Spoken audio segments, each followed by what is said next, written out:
welcome. This is the second session for EC 4001 bridging program in the health economics postgraduate diploma that you'll be starting in the next couple of weeks. My name is Coffey. The topic we're looking at today is government intervention. In the previous session we did on economics, we looked at the three targets or goals of macroeconomic policy, like what are the big three problems that a government to achieve. So increasing living standards, low unemployment, low inflation. What to look at today is government intervention. This is sort of a step down, shall we say, when looking at economies and markets. Like, what should governments do with a market economy? How should government make the economy work better? This is a slightly different approach what we looked at in the previous session, which was at a much more aggregate or macro level. Here we look at the actual performance of markets. And there's some readings you can look at. If you will, the material covered here will be sufficient. The recommended reading here is a book by John Macmillan, written about it is an excellent introduction to markets. I wouldn't recommend going off and getting it now, but here in the year you're finding issues about markets and how markets function a bit difficult to grasp.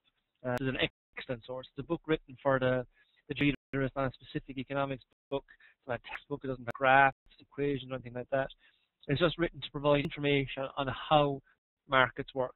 So the title is Reinventing the Bazaar, Another History of Markets.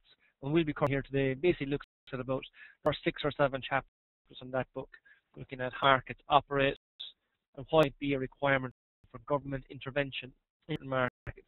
So our today is explain the rationale for government intervention in the market economy.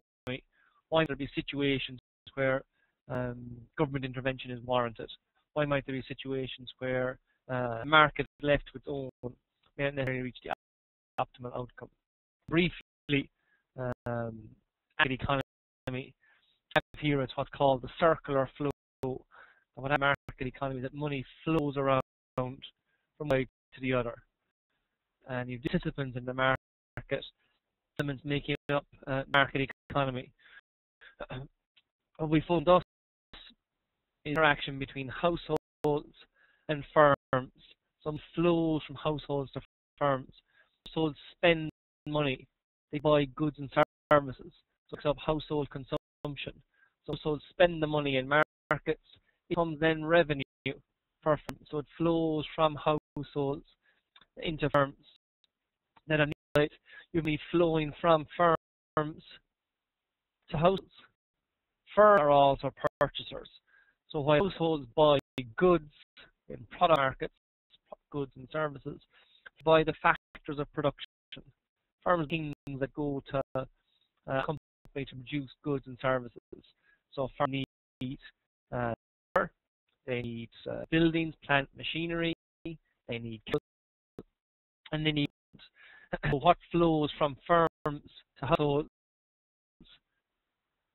the incomes that the factors of production earn.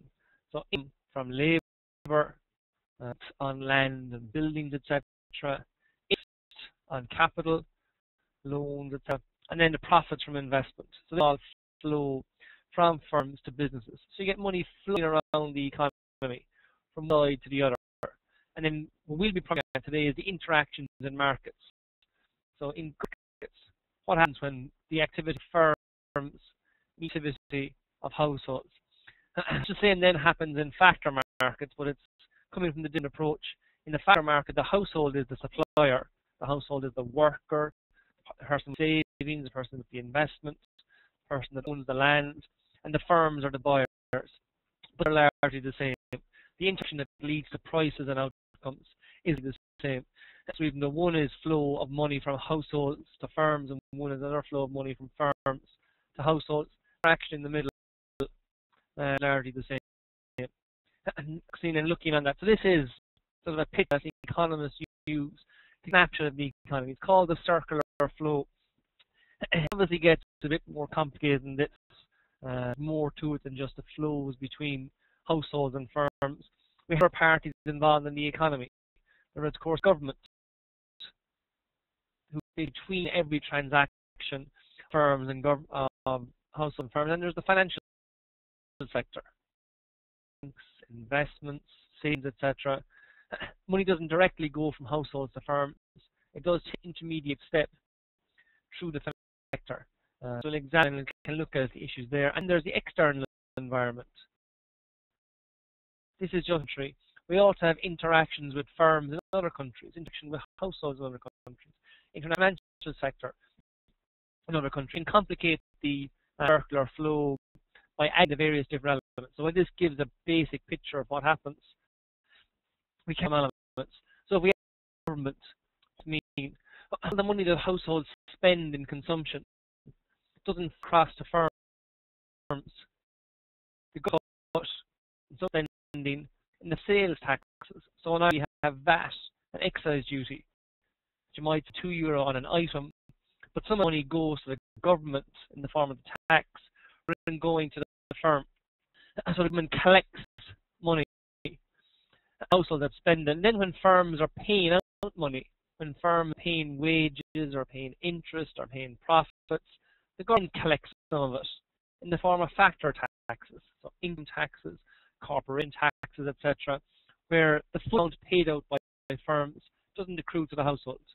The government takes a certain amount. The government collects money. The purpose of collecting the money, spend this. Firms aren't entirely dependent on households for demand. Firms also supply to government. So government expenditure to demand. So the government is buying goods and services on a day-to-day basis or on a long-term basis, either construction, the government buying basic utilities, light, heat, etc., buying paper, catering services, transport services. Might be the government uses the tax money it collects to spend money, and then it also gives income to people. Households are entirely dependent on firm income. Substantial transfer payment for government. So the money the government collects in sales taxes or in factor taxes, fee transfer payments, unemployment, child benefit, old pensions, disability, a whole host of transfers where income flows in households. So the government collecting it from one side of the economy and contributing to the other side. So the government is involved in transactions in the economy, either collect share in the form of tax, either direct person looking for the products in government expenditure, or providing the income that people can spend their money through transfers. So the government has an important role to play in the economy. This is how government at the macro level influences it, changing its tax decisions, changing its expenditure, and changing its transfer payments. And there's huge issues at the moment, as we saw in the previous session, with our deficit. The government is collecting far less in these taxes than it's spending on and transfer payments. So there's a huge gap. So the government either must collect more in taxes or spend less in expenditure. That's a gap. Because of the government sector as an economy, then the international sector. So we'll just get rid of the government for a second and look at what happens in the international sector. What takes place outside of this little circle we have here, or this big economy. This is what in the particular country. So they'll spend their money. They don't necessarily spend their money on goods made by Irish firms. There's lots of things Irish households buy, or buy it from abroad, where the money flows out of the country. Sending the money, but it flows abroad. And then likewise, firms based in Ireland aren't really dependent on Irish households for their demand. Firms can also sell to customers abroad, so land can feed in from abroad. So this is going in. The good has left. Irish firms and sell the product somewhere else, and the money flows back in. So you do get something where imports sound bad, money leaving the country, exports are good, money into the country, and we have a surplus of exports over imports, especially with the balance of payments data, that we sell more goods abroad than we buy from abroad. So more money flows in this way than leaves in this direction here. So markets aren't necessarily all dependent on what happens within the economy. We must foreign suppliers from whom we buy from, and also foreign customers who buy from us. And with the huge in Ireland, um, there's flows of money in Ireland, or flows of goods from Ireland. We also have you have Irish households earning money from abroad, that your income isn't entirely dependent on what happens within the Irish economy. So it's going in investments abroad, property generating rental income, it could be owning shares abroad, it could be working, whatever it might be. The money will flow back into Ireland. So it can earn some, and there's significant flows of income into Ireland. But on the other hand, there's also flows out. There are firms based in Ireland might be paying money, but it might necessarily go to Irish people. And again, something we saw yesterday with the difference between gross domestic product and national product. Gross domestic product measures all the economic activity that happens in the country. Gross national product measures down to that activity where the income rate is accrued by Irish people, Irish households. In Ireland, significance of the profits firms earned go to Irish households. They are reaped because the shareholders are abroad. They are multinationals that have set up and are operating in Ireland. Companies set up in Ireland and investment flowed in. If foreign direct investment. So again, I said yesterday there was problems with capital in Ireland. We didn't have sufficient amounts of it. So we turned to external markets. And there was flows into firms and into Ireland. The government also has interactions with economy through foreign transfers. So the government may be making donations. We have a foreign aid budget. And from Ireland, this actually has been money flowing in.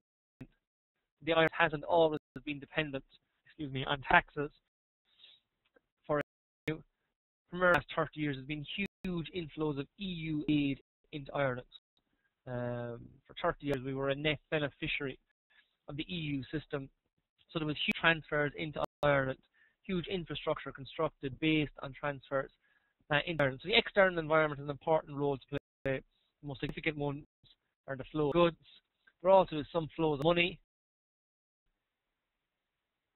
and transfer payments. And as we said, yes, Ireland has a balance of payment surplus. So money is flowing into Ireland and flowing out. So these differences between the economy, Ireland has a balance of payment surplus, more than flowing out. The last element we'll add is the sector. So the sector steps between different elements in the economy. So get their income either from the government or foreign sources. All this money flows into households, and households can do one of two things with it. They spend the money, the back of their flow, they can save it. And households are now saving significant sums of money into the financial sector, either going to deposit or to pay down previously created debt. So households aren't just dependent on any money to spend it. Sometimes the money they don't necessarily have, so they go to financial markets and borrow the money. This is particularly for large ticket items. Houses, we have mortgages attached to them. Car can be bought with finance.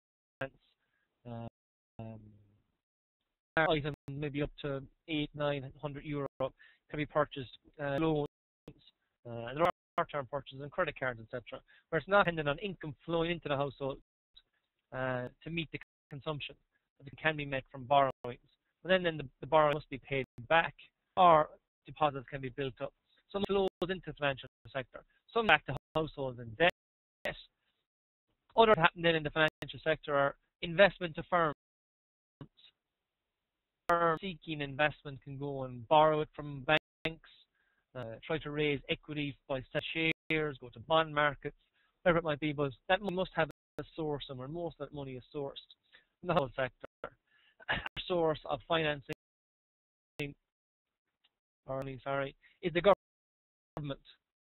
If the government, it must get somewhere. Just create money.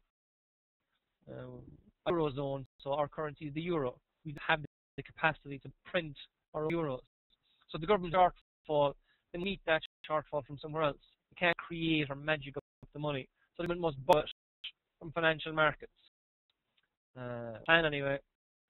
And as we know, the government is borrowing heavily to close the deficit to merge between government revenue and government expenditure. We have huge flows throughout the financial sector, and these are necessarily little flows within the economy. You can have all these flows happening into the external economy. So the financial sector is linked to the UK, is linked to the Eurozone, is linked to the US, is linked to even Asian financial sectors. Money can flow now with technology and computers that flow around the world in a matter of seconds. The sector is quite complex and quite involved. It won't be the focus of we have to all the elements we have. If we go back to the start and say this is the circular flow of income, at most basic, it's just money going from households to firms to buy things, and firms to households to factors of production. We can add then a whole host of various different elements. We can add the government sector, add the internet sector, and then the sector. And then much more complicated looking picture. This basically just combines the previous slides you had. It's in the international, the government financial sector into the one slide. So economists would use the picture economy. So it's a government intervention. What is the role of government? Is it collect taxes, spend a bit of money, and give social welfare, safety nets through transfer payments? Does the government have a role to play in markets? Our free reign, is it just the interaction of households wanting to buy things and firms wanting to sell things? Should it go down here, look after its own house and ignore what happens in markets? And again, most say it happens in fair markets, but the policy is somewhat different. So a role for government intervention in the market economy, in what happens up here, outside of having to collect taxes and to spending to provide goods and services, health, education, to provide payments for those who are of low income. There's an additional role for government into the market. A market to function effectively, there are basically 5 elements identified by Macmillan as the keys to the market. What's important for a market to function effectively? For the number of buyers and sellers to interact in an easy basis. That buyers go out and get what they want, and sellers can sell the products they produce and know it is what buyers want. 5 keys to the market as identified by Macmillan are that information flows smoothly, property rights are protected, that people can be trusted, that third-party side effects are curtailed, and competition is fostered. If these markets will function effectively, and a market give the best possible outcome, distributing goods and services, efficient economy. If more of these keys are absent, then a market won't function very well. And if it doesn't function well, then there is an element for government to step in. So we're going to look at a couple of these. We're not going to look at them all. Some of them you can understand these that emerge quite quickly. Property rights are protected. This is a role for government in at its most civil obedience. And we see the problems with civil obedience in the UK the last couple of days. Like what people would be interested in opening up shops. Eating and looting and thieving was going to happen on a regular basis. And the state can actually protect your property rights, and the incentive to invest would be hugely diminished. And then if you own something, you want to be able to sell it. Custard is fairly straightforward. Again, you don't want people to be in a dominant position. But if something is a necessity, if people have to buy it, if there's only one person supplying it, well, then they're in a very weak position. You want a situation where there are a number of suppliers, where consumers have choice. So now there's been attempts to increase competition in the last number of years in the areas. So you can, a simple example would be the state-controlled utility sectors. 10 years ago, there was only one company supplying electricity to households in Ireland. That was the EB. Years ago, there was only one household supplying gas to households in Ireland. That was Bush. Now we have a whole host of maybe 4 or 5 companies, and each of them are trying to target and gain market share. So the whole competition would increase the competition between suppliers, drive down the price, and make things better for households. Again, with trust, there has been done about why certain countries struggle to develop. The issue is that people are largely limited to dealing with people they know, family members or close friends, simply because of trust between unknowns. Most of our economic activities tend to be with people we don't know. You go to a shop or something, generally take the word of the person, the item, on spec, on merit, and go and purchase the products. If doubts about that, and if people didn't feel that people would live up to their obligations, a whole host of transactions that should occur wouldn't occur. And the whole effective market is that you want goods to go from people who value them lower to people who value them higher. And willing to sell something for €5 and you're willing to pay €6 for it, that transaction should occur. That euro then should be my return, my profit. If I can make it for 5, you want to pay 6, one transaction should occur. But if huge doubts about me, think that the product won't live up to expectations. Maybe I'm not going to sell you anything at all. I might give €6 and get nothing. I might give €6 and you won't get something worth 5, you get something worth 4. The transaction won't occur.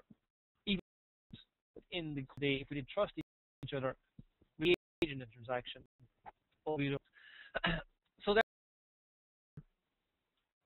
is fair roles for the government to step in. For trust contract law, goods must be of merchantable quality, and if you haven't got a fair deal from somebody you bought something from, you have the ability to use the legal system for redress. They must stack up to what they should. Again, it's a role for governments on protecting property rights through law and order, in fast competition by limiting monopoly power, and the system that allow a system for redress. The two we're going to focus on today is the information markets.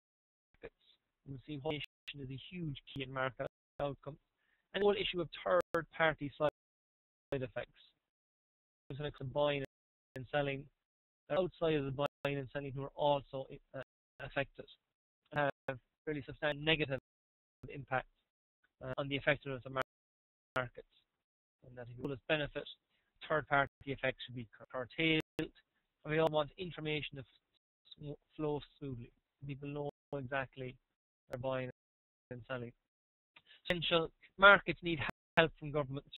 While we have a situation here with markets, there's the government involvement.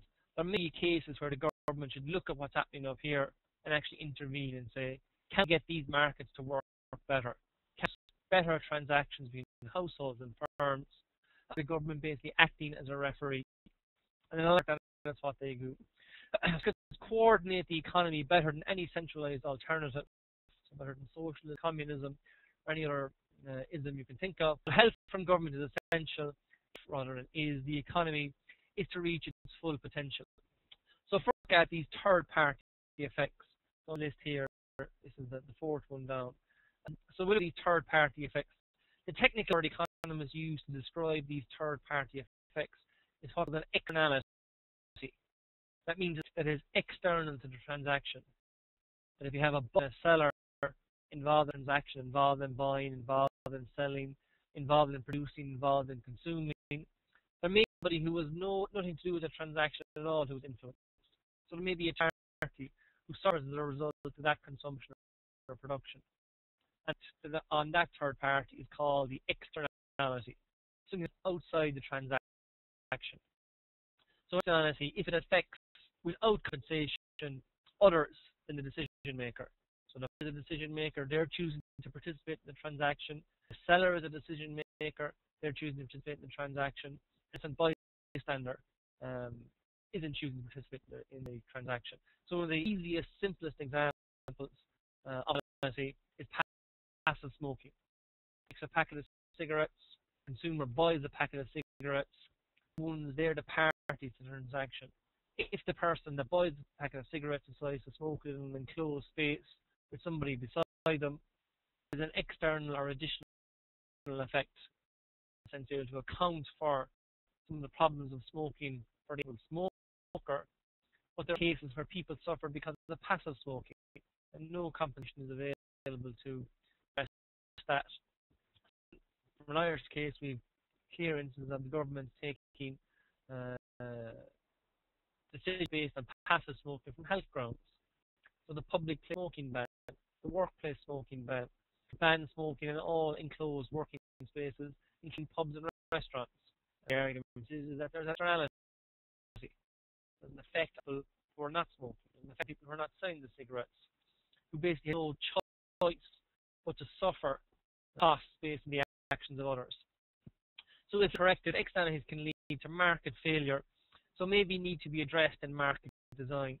So government intervention can be merited in the case of large externalities. So to reach its full potential, its rules must encompass the externality by using decision makers to take account of their effect on others. So if smokers are made to take account of those suffering from passive smoke, they'll just smoke as if they're the only ones suffering the consequences. That they're wounding the chance, the risk, the increased cost of smoking. But a third party standing beside them, working beside them, no such choice. So you want people to take into account the decision. So passive smoking is one example. We will look at others. With anything like, say, pollution. So you can have something similar to passive smoking on the production side. So a chemical facility, a paper mill, a generation, even something as simple as a disco can have a negative externality through air pollution. Sorry, not pollution. There can be some air pollution, I'd imagine, but through noise pollution, where supply particular product, other people are buying that particular product, the third party might be suffering consequences. Difficult way if you're in the vicinity of a nightclub at 2:30 in the morning, you don't want to be hearing boom, boom, boom coming through the walls. Like pollution, the decision maker is not accountable for the full cost of the activity. When it comes to air pollution, this is cost to society. When it comes to noise pollution, when it comes to water pollution, cost to society. This is that should be taken into consideration. Take certain costs into consideration. First, the cost of the resources that they use, factors of production. How much does it go to make the product? How materials, how much investment, how much land, how much building is needed to make the product. If these are used to make one good, well then they're used to make another good. So the use of labor, land, capital to make one good limits its use in other areas.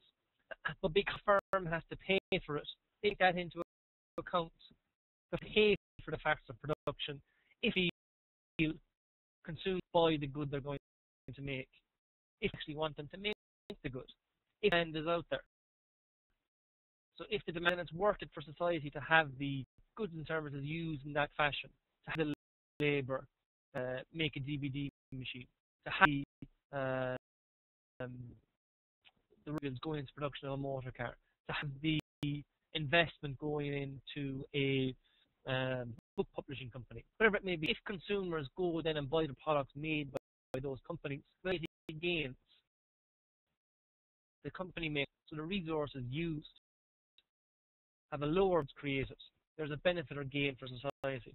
There are some costs that the firms don't take into account at all.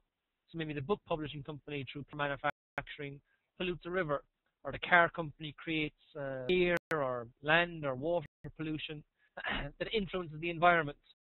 Consumers don't want to see this happening, but it's not to the product. All that's built into the price is the factors of production that appear on the company's accounts. What terms of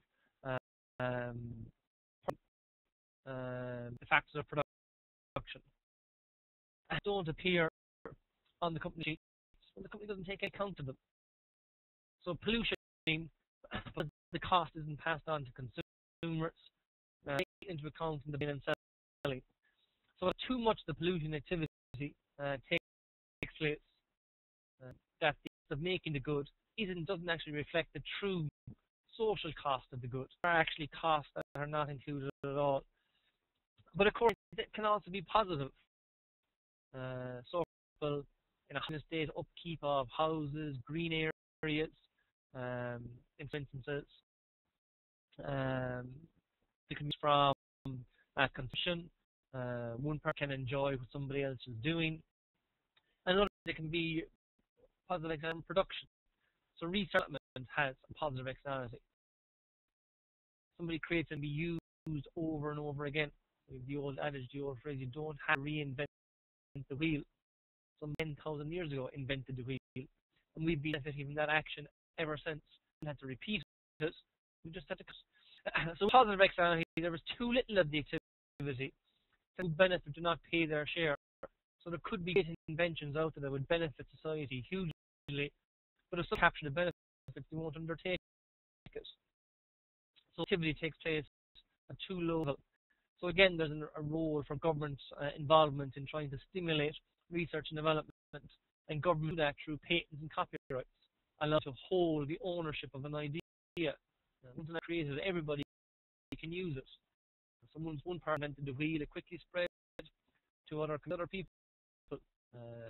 In modern society, if you create an idea and it quickly spreads, you could have invested huge amounts of time in coming up with that idea, and can be hugely costly.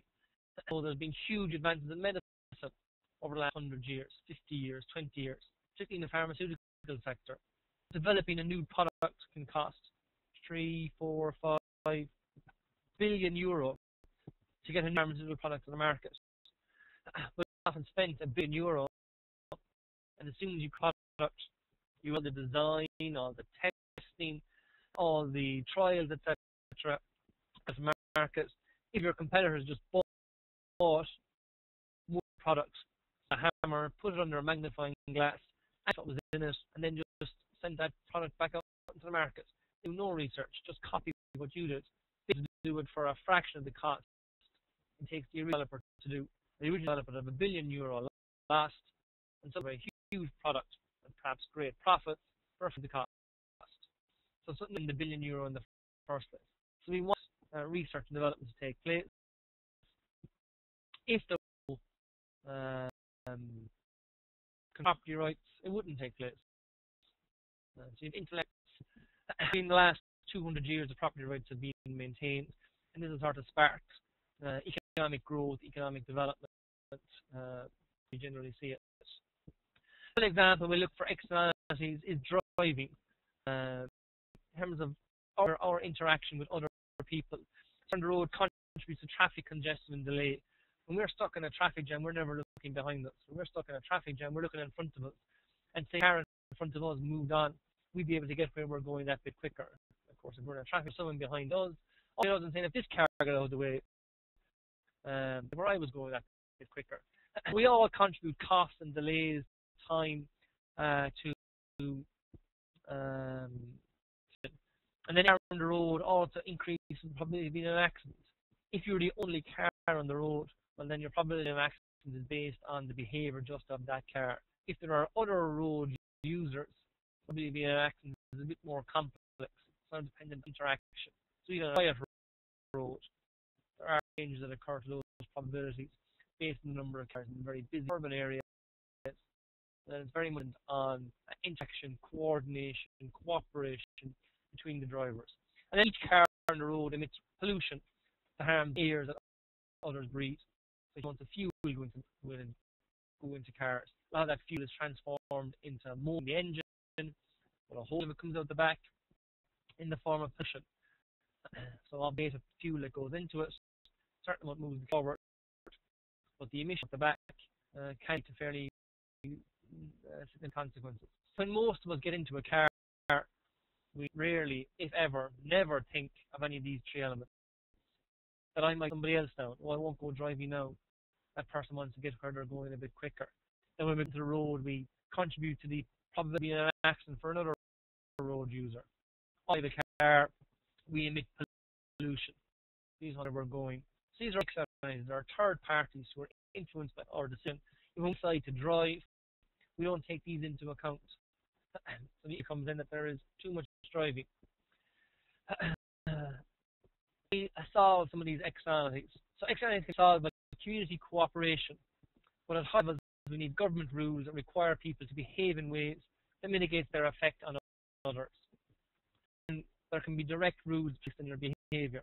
So that other drivers can be reduced if rules of the road, speed limit, and drink driving laws are enforced.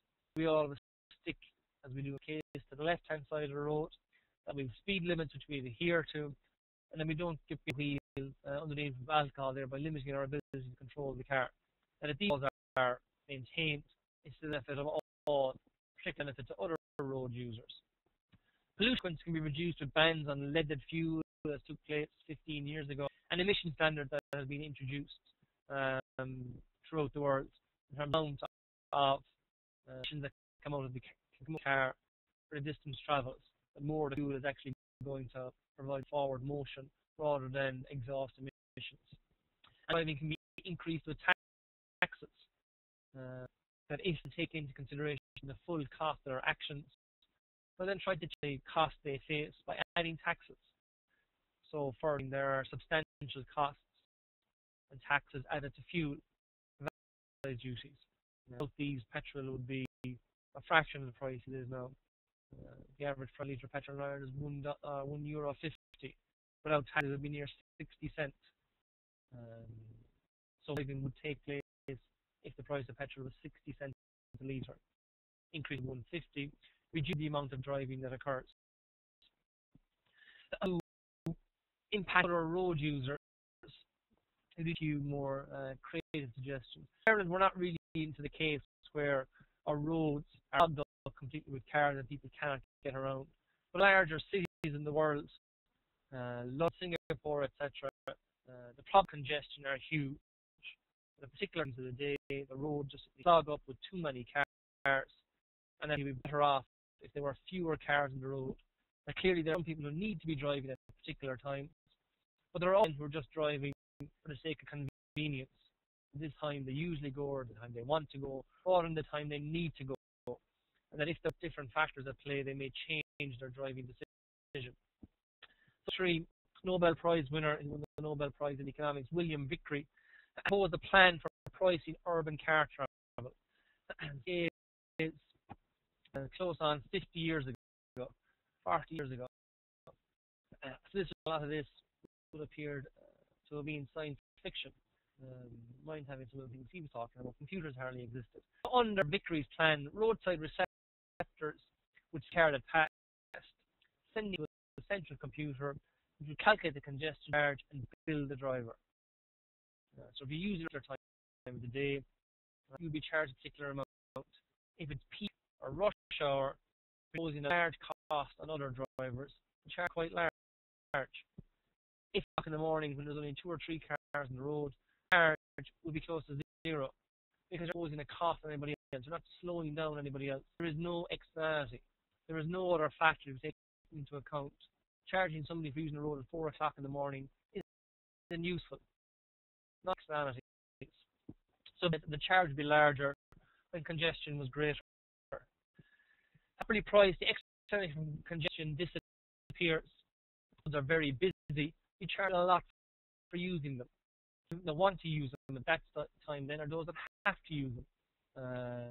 And then those who can make a choice, who could use it an hour earlier or an hour later, actually go and use the road an hour later or an hour earlier. And the congestion is reduced. Everybody is better off, and the road is used more efficiently. It doesn't go to a situation where it's clogged up with cars for 2 hours in the morning and evening, and then empty or very quiet for the rest of the day. The resource would be much better to spread out the use over the entire day, much more evenly, and have to get much more benefit from it. Get from A to B in 30 minutes, rather than a half. It should not be to raise government revenue. I'm told in Ireland they're not to reduce congestion, they are just to pay roads to raise revenue. It is to make pay the true cost of their driving. Surrounding cities that have employed these pension charges. Singapore and London are 2 examples that spring to mind straight away. But it's somewhat differently. London flat rate charge, the congestion charge for London city centre, I think it's now about £8. By the time the congestion charge is in play, you pay £8 regardless of the congestion. It is flat rate charge. It doesn't change based on the externality. Whereas in Ford, they have a much more complex system. They have a variable price system. The price of hour is larger than the price at other times in the day. So trying to discourage use when everybody is slowed down, we want traffic to speed up, and reduce when the traffic is lighter, trying to get people out onto the road to use the road. At times, traffic is easier. Price right can be difficult, and taxes at the wrong level may actually make matters worse. It's important to get the price right, to know what our costs are being imposed. Society losing because cars are going too slow. What costs or tax should be imposed?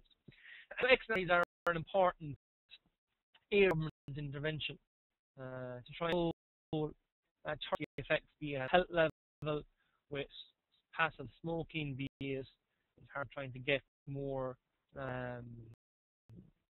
medicines created, or in trying to control the use of a resource. And third side effects so there is a for government intervention for these externalities. The issue we're going to look at today is asymmetric information. Information in markets. So A basically means it's not the same. If the same, it would be symmetric. Everybody on each side of the transaction has the same information. It would be symmetric. If the case where people have different levels of information, it's asymmetric. Nobody holds the same amount of information. And selling their asymmetric information that the knows how much they're willing to pay, the buyer knows their individual circumstances, and the buyer how much they actually need the product. The buyer knows far more about the product, knows how the product is made, knows how the product costs, and knows how much they're willing to sell the product for. So there can be divergences in information that made difficulties in actually reaching an agreement. It made difficulties in the transaction occurring. So with information, the more informed party may exploit the less informed party. Behavior leads to market failures, showing many of the desirable properties of competition. The desirable property of competition being that goods go from those who value them lower to those who value them higher. So is willing to sell for 4, is willing to sell for 4, is willing to buy for 5. That transaction should occur. But if some gets in between this, disrupts that transaction, it may not take place. So value is if the transaction occurs. If we lose that, then we're not getting to the market.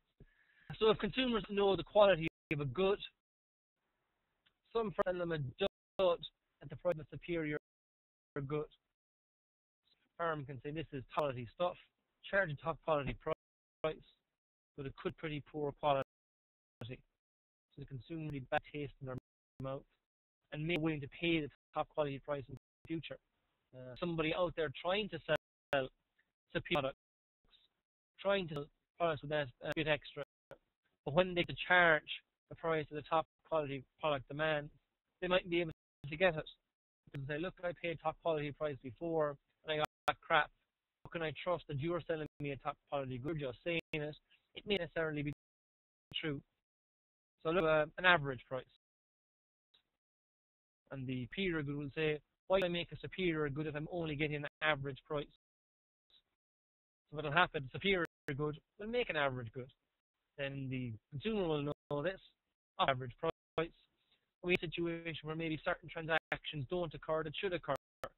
That maybe consumers out there who want the superior good. Maybe there's consumers out there who want to sell the superior good. Transactions can't occur because they write down information because the consumer won't offer the price and top quality good required. If consumers do not know how prices vary across firms, firm market power and set prices above marginal cost. So if consumers don't know the product is available cheaper elsewhere, firms with the benefit from this sell at a price above which they'd otherwise be able to do. Whereas if consumers have the full information, they able to know where the good was available at the cheapest price. And the producers wouldn't be able to gain due to this. Problems that emerge with metric information. Major types of opportunistic behavior are selection and moral. And it's simply bad choice.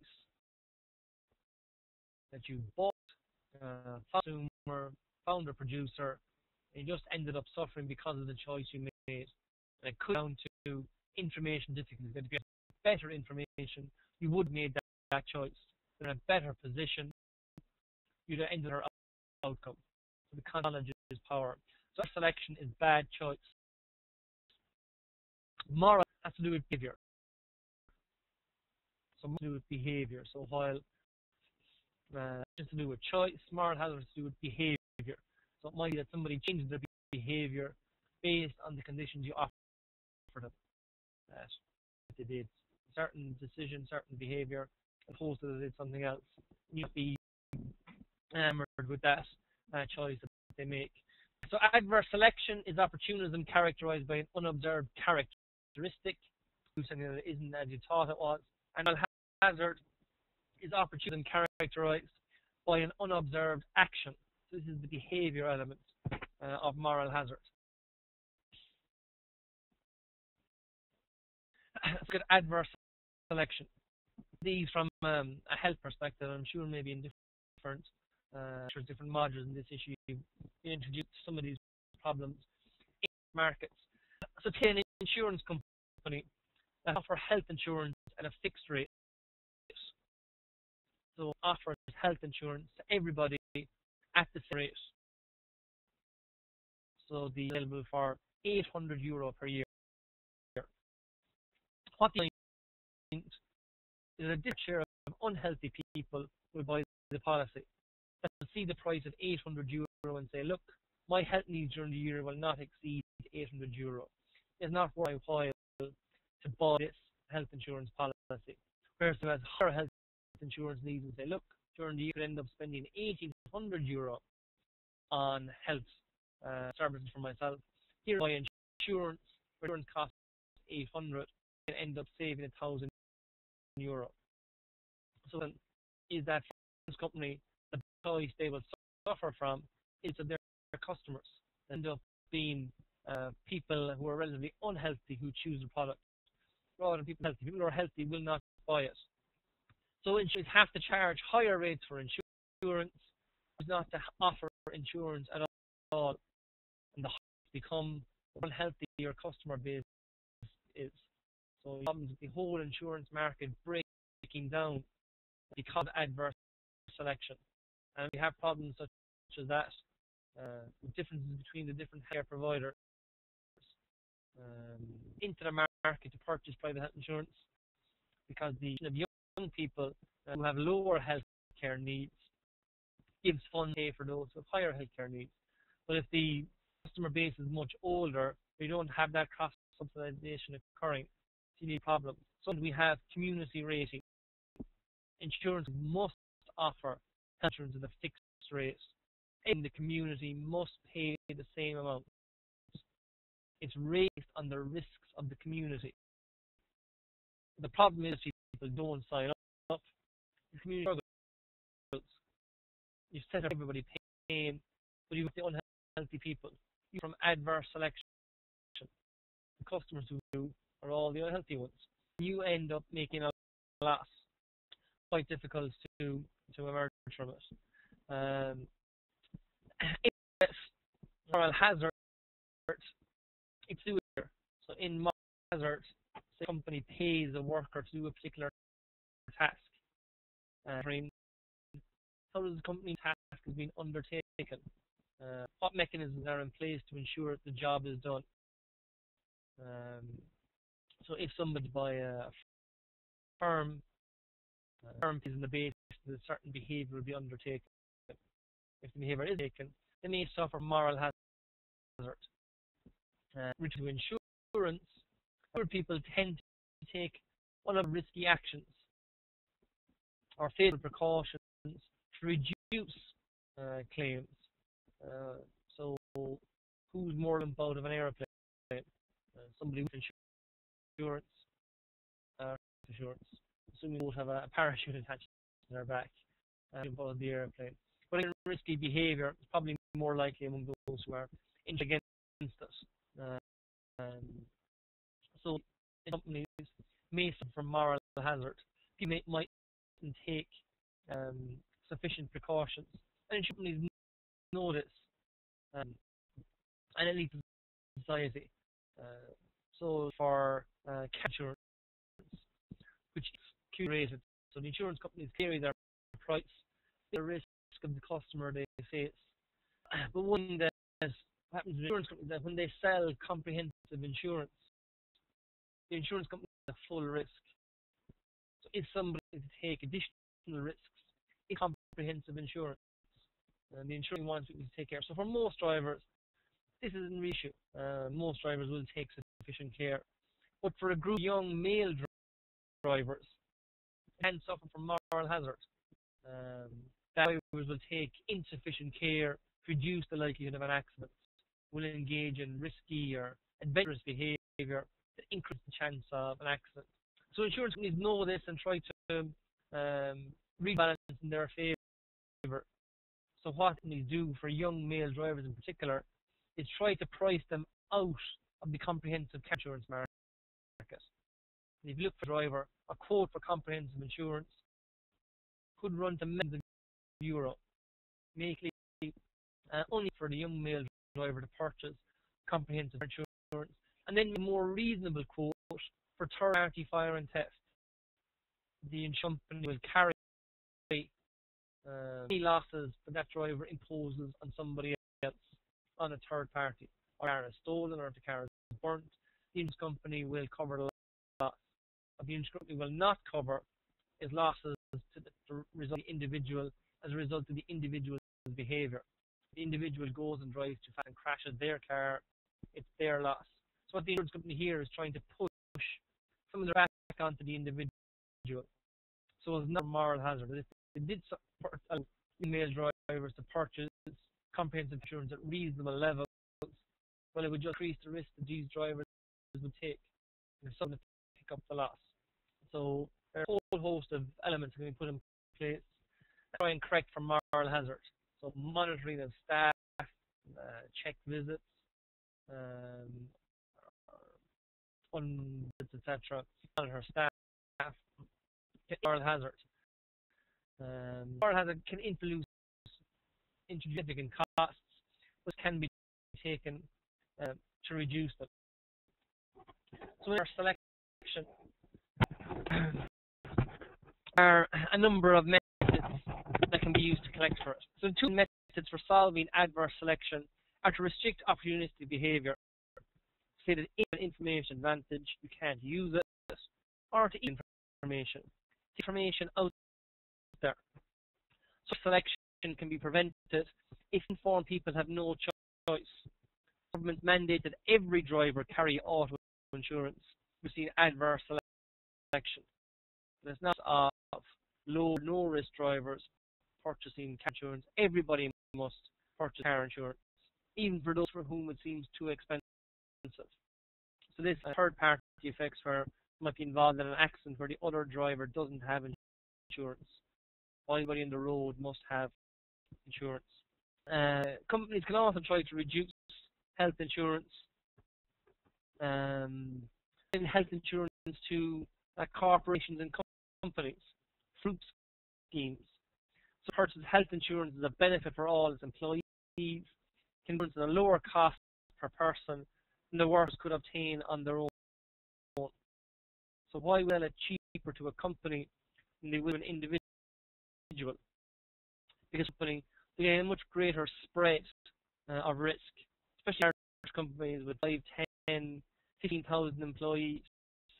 They're going to have young, middle-aged, old people. They're going to have smokers, sports people, males, females. They're going to have the whole range of health outcomes. So they're really more spread out. So in the case of selling insurance, those will need it. It won't be just a case of selling insurance to high-risk people, selling insurance to everybody. So your group schemes can be bought at a lower price. According to the system of community rating, HI and Quinn for group schemes to companies. You as an individual go and ring them up. They have to sell it to you as well as an individual. So you ring up and look for HI Plan B. There is a price as an individual. You ring up and ask for VHI Company Plan B. There's actually the cover is exactly the same.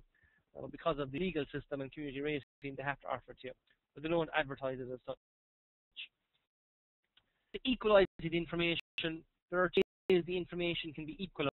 It needs to know something, screen for it, test, learn what's happening, or the person who knows the information can signal it, tell you what's happening. So you can check for information, take a car test drive, you can signal it. If somebody in a car, offer a guarantee. You wouldn't offer unless you felt the car was of a certain quality. If the car is of poor quality, the guarantee is going to cost you money. It'll come back to be repaired. So taking a test drive is a screening mechanism, potential buyer. The guarantee or a warranty is a signaling mechanism for an individual.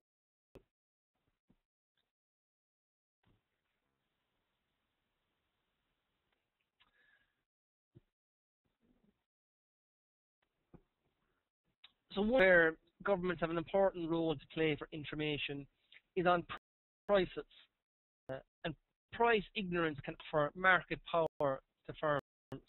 This can know where the same product is available at a cheaper price. It can limit the ability of the customer to make an informed decision. So they have limited information about prices, will sell more than others and not lose all its customers. So firm incentive to make it difficult to collect information about prices, and firms in some industries go to good lengths to make it difficult for consumers to get information about prices. So step in and sorry, go back to this one again. Intervene to consumers to know the prices. So some of the most visible are forecourt retailers, petrol stations, have deep advertising the price. Why wouldn't you go to the pump to show you the price? By that stage, they're parked up, and regardless of the price, you're probably going to pay it. Because if you're still there and moving, you may move to the next petrol station. That is a requirement of law, but it must have a certain size. Could be seen the doctors and now dentists being forced to put the price up in the waiting room. When you go for a checkup, the first question not going to ask is how much does this cost? Especially if it's a rather urgent check or you have some ailment that needs treatment. Generally out the price afterwards. But as intervened and said, manufacturers must put the price on the wall in the waiting room, so the patient knows the price beforehand.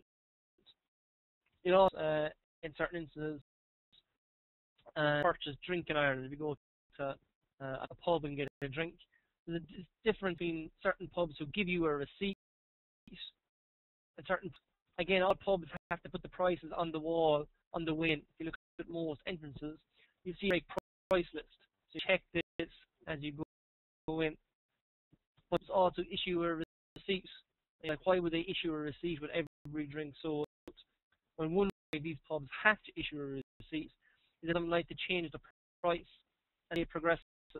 Particularly into the evening, they want to increase the price, but they have to inform customers of the price change.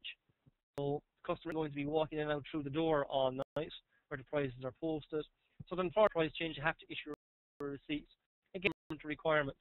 So trying to get price information out to consumers, to give them as much information as possible, as informed as choice. It had a huge role on prices, but have used preferences. So one of the advantages of the internet is that it reduces search costs.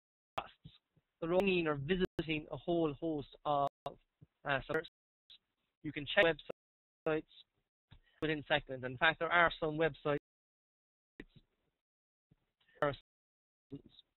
We'll put 5, 10, 15 different suppliers immediately. The internet reduces search costs and provides more information for buyers. Our lower conventional retailers, so shopping is cheaper. But one thing in shopping, it still remains a price dispersion. Some retailers can still charge a higher price, and some can charge a price up to 30% higher than some of their competitors. So why is still the ability of firms to charge a higher price? Well, reputation education website coming up, books.com. John Macmillan's reinventing the bazaar for $6.99. Or you went on.com and saw the same book for $7.99. The likelihood is you would purchase the book from Amazon. Where did XYZ.com come from, and will they be there tomorrow? And are they just looking to collect a couple of $2.99, send out no book, and peer into the vastness of the internet once more? Where they've been around for 15 years, and be around for the next 15 years. So their reputation allows them to charge a higher price.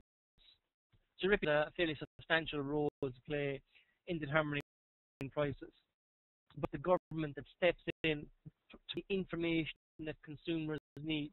In the UR market with the NCT, a government policy. In many countries, you have government mandated price advertisements that first tell the consumer what they're charging. So, metric information is an important role to play in determining what the market outcome is.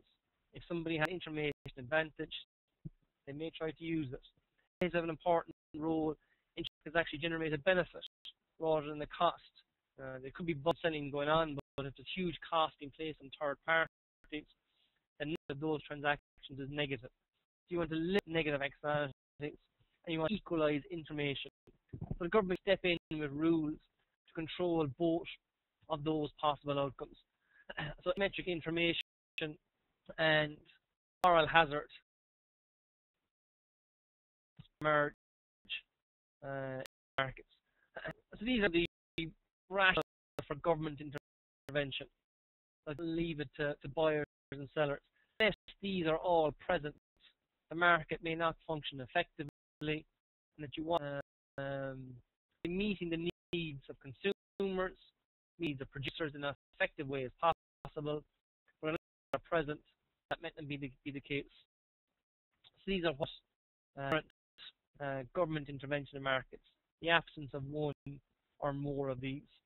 This session, looking at government intervention.